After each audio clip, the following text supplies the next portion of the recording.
I was born in Dallas, Texas, 1940. Tripoli, Lebanon, a long way from here, 1934. She used to be considered the Dark Ages. And today is his birthday, Valentine's Day, because he's a sweetheart. When I was 3, we moved to California. My dad had work, so I've been here ever since. War started, was going on. So we couldn't come and go anywhere very easy. It was a good country to grow up in. People went on their business, did whatever they had to do to survive. My dad came here earlier when he was a young man, because in those days people were coming to the U.S. from all over the world. Oh, that's a great country. You can become a millionaire in a week. The streets were made of gold. They used all kinds of reasons. A lot of people believed it. And his dad had a store when he was here. He was here in 1913, we know. He became American citizen, but went home to marry and had 2 sons, and then they came with their stepmother after the war. They landed at Ellis Island and then came by train to California. They were in Los Angeles. California was wide open, and there were a lot of Spanish that came up from Mexico, different parts of South America. And even though the war was going on, there were a lot of jobs available for anybody that came here from anywhere. As long as they had 2 eyeballs in their head and they could look at something and repeat it or do it over. And the United States at that time, they were glad to have them come over here and work for 50 cents an hour. There was a lot of money here, and there was a lot of big companies. I got a job selling newspapers to the traffic that was going through back and forth. That time of day, everybody was going home from work. So a lot of times people would stop and buy a paper from you. For a nickel, you could get a brand new paper every day. That's actually where I learned how to speak English. I went to school in Lebanon, learned French while I was in school, and Arabic. And then when I came here, it was very easy to go from French to English. I sold, enough papers to probably make $1 a day or something like that. My parents were deaf, so I grew up in Los Angeles in the deaf community. My brother was born 10.5 years after me. My father was totally deaf. My mother was hard of hearing. They both used sign language. That was my first language, and English, because my mother could speak and could hear a little bit. It was challenging because I was the only one for a long time, and my dad worked nights. God has a plan for all of us. All the things that I went through as a child, He's used since, and I've worked with the deaf for many years. My dad worked for the Langendorf Bakery. He was with the union there for 38 years until he passed away. But my mother was home with me, and so I knew that I'd need to work besides babysitting and running errands and things like that. As soon as I was 16, I had a friend who was a couple of years older than I, and she worked for the phone company, and her parents also were deaf. We belonged to a deaf church. Over the phone, I worked out my schedule, my school schedule, so that I would be able to go work on the 4-4 plan, which was 4 hours of high school and 4 hours of work. Started working in the information department in Los Angeles and went to school at the same time. One brother from my own mother. There were several sisters that were from another stepmother. We were in a very nice area, and there were other families and kids that lived there. We didn't do any bad stuff. But I did go to college. Was in the Marine Corps, and then after he got out, then he did go to El Camino College for about 1.5 years. Yeah, I enlisted. Marines were pretty strict, and you really had to be on your toes. Actually, I'm still a Marine. You went in while Korea was going on. 2.5 years at Camp Pendleton? Yeah. And then he was in the Ready Reserve after that. I got on sports when I was in there. I was on their football team. I was in a marching band too. Well, not the band, but the drill team. Well, you had to be a marcher or you wouldn't have been there. They would have kicked you out real quick. They actually appointed me to be the head of what they call the brass yard. That was an area where all the ammunition that was used or not used was stored. Although that was a tremendous job to be able to keep track with everything that was there, because a lot of it was used in the field and then brought in afterward. And that was a lot of money. Ammunition wasn't cheap. I had a couple of guys that were probably privates or private first class, worked under my command, let's say. He worked for RTD or MTA, but he didn't start working for them until after we were married. He worked for the Standard Oil gas stations when we first met. You were out like a year or so when we met. Yeah, we were on a blind date, and 5 months later we got married. I was 17 and he was 23. The fellow that set up the date, his wife, I knew her from high school and stuff, and he had worked with Ray. He kept telling me this was a date with a foreign student. I didn't really want to go. My cousin was living with us at the time, and I said, well, we have to get another date for her. We went to see The Creature of the Black Lagoon at a drive-in. He had the car. I left him in the car to see the movie, and I went to see The Creature. He was good to my little brother and good to his sister, so I figured he was a good candidate.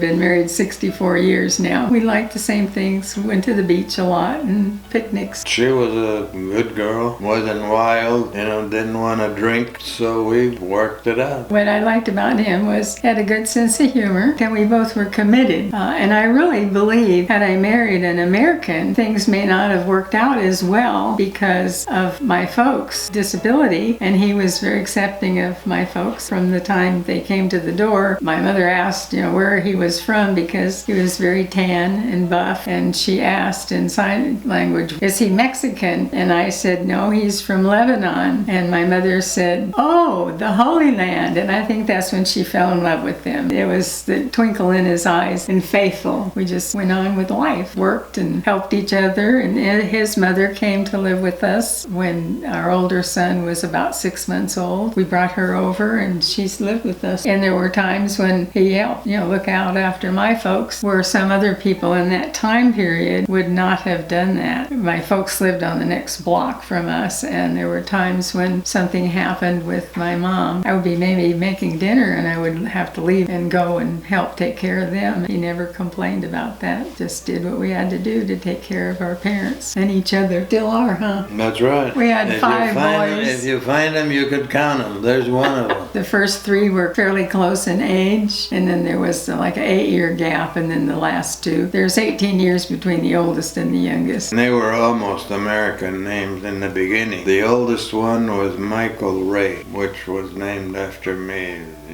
Make me feel good. This fellow here is the second, who's David Eugene, one of the names of his grandfather. Well, actually, Eugenia was my mother's name. And then we had the third one, took a big chance to name him Karim. Anwar was my uncle's name. Rashid was another Arab name from way, way back. Jamil. But all these guys said, we're not calling him Jamil, we're calling him Jamie. They had to explain the other 2 names to everyone. Crazy, busy. He took a lot of those movies that we're seeing now on our computer, our youngest son, Jamie, and he's put them on there. So we're looking at a lot of the early years. We did a lot of camping. They did sports. We lived in Rolling Heights, which is a brand new area. We just waited for the freeway to be built. There was no freeway in those days. They started to build a freeway from LA coming out all the way to past Pomona. Yeah, we would do family things. We both worked different jobs. A lot of times the kids were active in Scouts and Little League. I did a lot of stuff with PTA in the early years, and I also worked in a hospital as a interpreter. That was before I was a professional interpreter. Did a lot of the insurance and people coming in and running the switchboard as the boys got older, and they started calling me to interpret. Started out interpreting when Jamie was about 2 years and 9 months old for Mount Sac College. That's where I started doing college interpreting along with medical interpreting. When we moved to Rialto, I was working at Cal Poly at the time with deaf services, and then they called me to come and help somebody else with a court case. My skills were higher than theirs. They started calling me all the time. Stopped working because it was going from a part-time to full-time, and we still had 2 little kids at home. Between San Bernardino courts and Riverside courts, they kept me pretty busy part-time. The rest of the time I was taking care of kids and church, and his mom, she helped us a lot too. Got a job with RTD, and I actually stayed with them for 30 years. Rapid Transit District. They had a lot of areas that they covered. I drove mostly, and I was an instructor. So So whenever they had to hire new people, they would come ride with me and learn the system, learn whatever I was doing at that time. So I did that for quite a few years, and I had a lot of safety awards, because in order to work a line like that, which was a busy line from downtown LA to all the way to Cucamonga or Riverside, further out, you had to be a very, very safe driver. And then after that, every year you got commendations, safety award, plaques, and if you start work and you're not a safe driver, you would be gotten rid of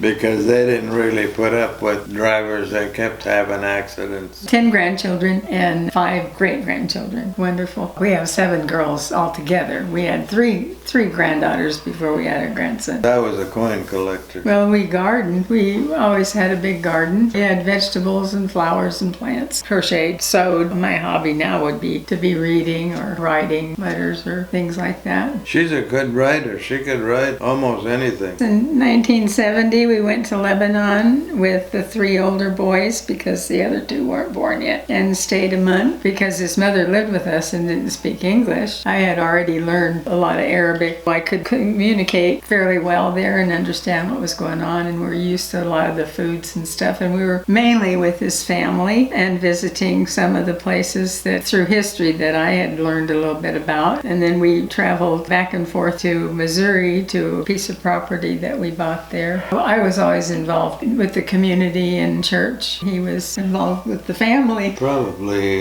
history. We watched a lot of PBS. We watch a lot of TV and try to make it through one day at a time till it's time for us to be called to heaven. Well, there's a difference because he's Muslim and I'm Christian. We've respected each other's beliefs. It means a lot to me. It means a lot to him too. But because we both believe that there is only one God, we just work that part out and we're committed to each other. We've been married 64 years, and I think most of the time we still like one another, don't we? It's all right.